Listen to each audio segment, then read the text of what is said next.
Repères et conflits dans le couple.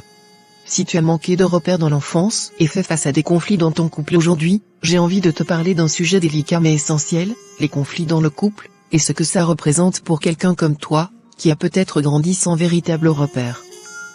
Parce que, soyons honnêtes, quand on a grandi sans guide clair, sans modèle d'amour ou de relation stable, les conflits peuvent devenir écrasants, voire effrayants. Ils peuvent te donner l'impression de perdre le contrôle, de marcher sur un terrain que tu ne connais pas, que tu n'as jamais appris à explorer.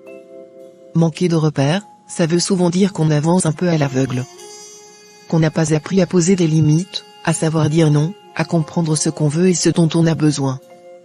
Ça veut dire aussi qu'on peut facilement se sentir perdu dès que la relation n'est pas parfaite, dès que l'autre exprime quelque chose qui nous fait peur, qui nous challenge.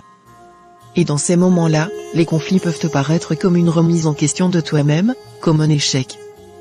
Mais laisse-moi te dire une chose importante, les conflits, ce n'est pas la fin d'une relation, ni un signe que tu n'es pas capable d'aimer ou de comprendre. Au contraire, les conflits sont des occasions pour apprendre, pour poser enfin des repères qui te manquaient avant. Parce qu'un couple, c'est aussi un lieu où l'on construit ensemble un équilibre, une sorte de guide commun. C'est un espace où tu peux, malgré les incertitudes, construire des bases solides, pour toi, pour l'autre, et pour vous deux. Quand les désaccords se présentent, essaie de ne pas les fuir. Vois-les comme des chances d'apprendre ce que tu n'as peut-être pas eu l'opportunité de comprendre plus jeune. Apprends à écouter sans te sentir attaqué, à exprimer ce que tu ressens sans peur d'être jugé. Tu as le droit de ne pas tout savoir, de ne pas être parfait dans ta manière de communiquer ou de gérer les émotions. Tu as le droit d'avancer à ton rythme.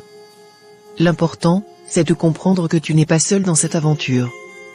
Dans ton couple, ton partenaire est là pour te soutenir, pour t'aider à poser des repères ensemble, pour te rassurer, pour t'encourager à te dévoiler et à t'affirmer. Parce qu'une relation saine, c'est celle où chacun peut amener sa part d'incertitude, de doute, de failles, et les transformer ensemble en quelque chose de plus solide. Alors, sois doux avec toi-même. Tu n'es pas obligé de tout comprendre, d'avoir toutes les réponses. Les repères, tu peux les construire maintenant, à deux. Ce n'est pas parce que tu as manqué d'exemples dans le passé que tu ne peux pas créer ton propre modèle, celui qui te ressemble. Fais de chaque conflit une occasion de grandir, d'apprendre sur toi-même et de bâtir une relation qui te ressemble, où tu te sens chez toi, même au milieu des tempêtes. En fin de compte, ce n'est pas grave de manquer de repères. Ce qui compte, c'est le courage de les construire aujourd'hui, d'accepter que ce chemin est le tien et qu'il t'amène chaque jour à devenir meilleur. Gratitude.